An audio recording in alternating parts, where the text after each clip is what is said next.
That is correct. I understand. I'll tell you what. Tomorrow, first thing in the morning, I'll make some phone calls. I'll get some answers. I'll address your concerns, and I'll get the answers that I'm looking for, and we'll get to the bottom of this by tomorrow. That is correct. I understand. Until then, you have yourself a good night. Take care. Bye-bye. Hello. Welcome once again to Immigration and You, the iCanada Direct Inc. online weblog. Today I wanted to discuss something that I wrote a while back after the last Canadian election, which was October of 2008, and to address some of the concerns following the commentary.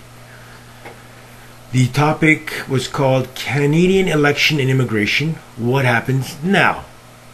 The October 14th, 2008 Canadian federal election has come and gone with little change. Canadians have once again re-elected the governing Conservatives.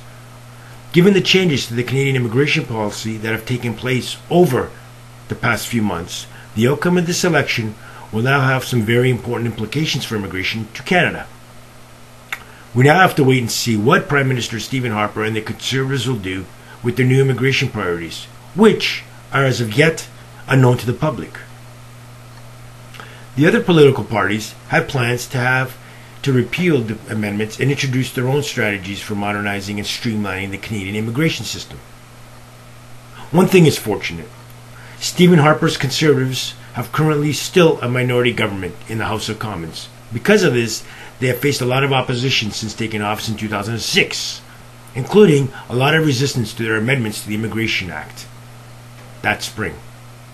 Harper hoped that he would have captured more seats in the October 14th election so that his government could have made up a majority of the House of Commons and thereby be able to effect changes and address issues easily and more quickly without opposition.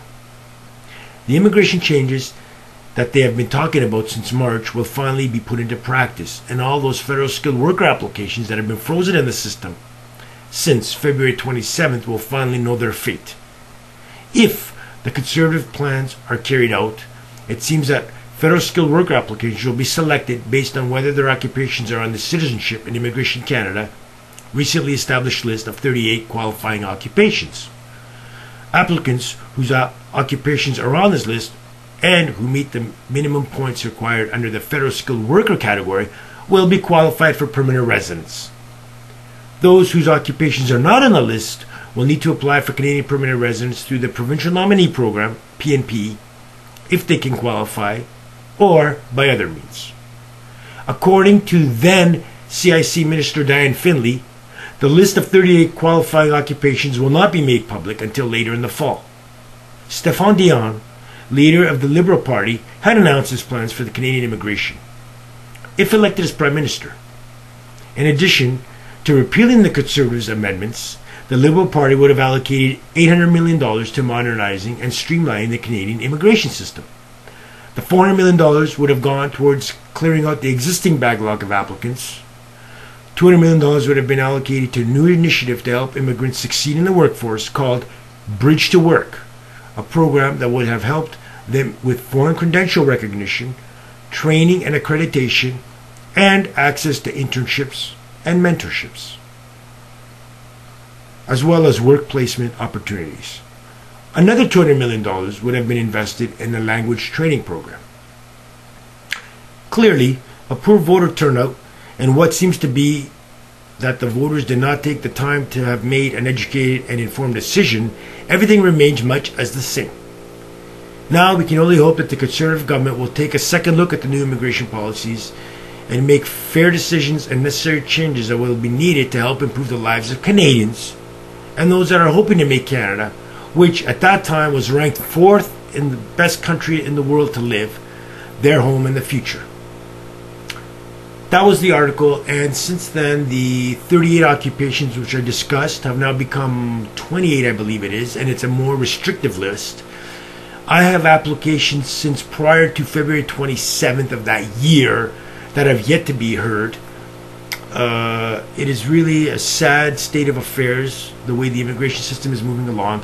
This new barrier or these obstructions that the Conservative government has put in place are doing nothing but restricting the number of applicants in which they're hoping to clear the backlog. But once again, once the backlog is cleared and there's no new applicants, there'll be a void. There'll be a big void to fill. Canada expects between 230 to 250,000 new permanent residents every year. And the way I see it, they'll maintain these 250,000, and then they'll fall a point where there's no applicants, and it'll be a big void. But they'll have to make up somehow.